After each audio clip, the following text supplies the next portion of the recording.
Good afternoon. The first item of business is time for reflection, and our time for reflection leader today is Jess Pepper, founder-director of Climate Cafe, hosts of the Global Climate Cafe Network. Thank you. Happy New Year. It is an honour to join you, to quote from Edwin Morgan's poem, to open the doors on a new year and to look ahead in this building that is more than a building. A new year can allow us to see a bigger picture, appreciate this precious envelope of the natural world that sustains life, and reflect on the significance of this moment. Our Goldilocks planet is not too hot or too cold for all life it sustains. If I had a globe in my hands, our atmosphere could be represented by a layer of varnish. It is so thin.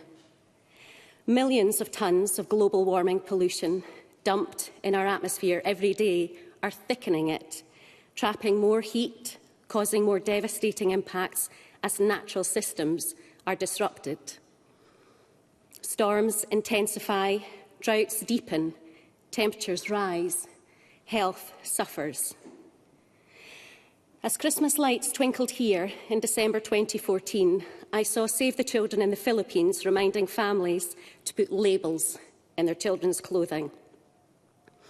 As Super Typhoon Ruby, charged by increased heat in the ocean, headed towards them. Just a year after 6,300 lives were lost and millions devastated by Typhoon Yolanda. In 2024, their typhoon season saw 6 consecutive storm systems. From tropical cyclones to storms in Scotland, the most vulnerable suffer the worst and increasingly devastating impacts, having polluted least. 2025 marks 10 years since the world came together in Paris to make a global plan to reduce emissions.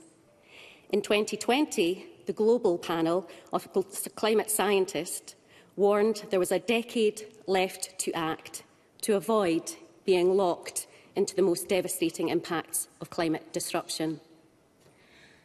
2025, the midpoint for that decade of critical action, the cusp of 2 possible futures.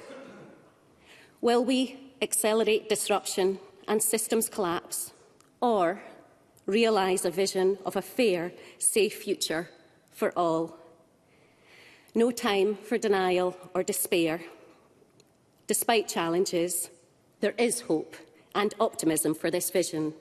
It is a choice.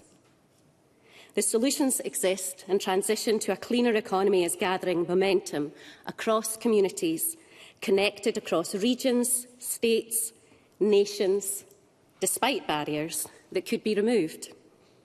I see momentum through a growing global network of community-led climate cafes, often led and informed by the youngest, women and our elders.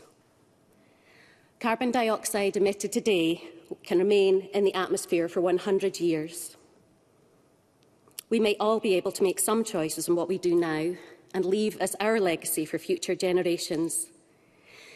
In this place, your decisions can enable everyone to have more choices.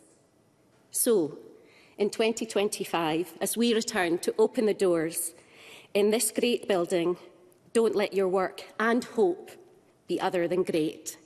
The significance of this moment is huge, and our choices will define the future. Thank you. Thank you, Jess.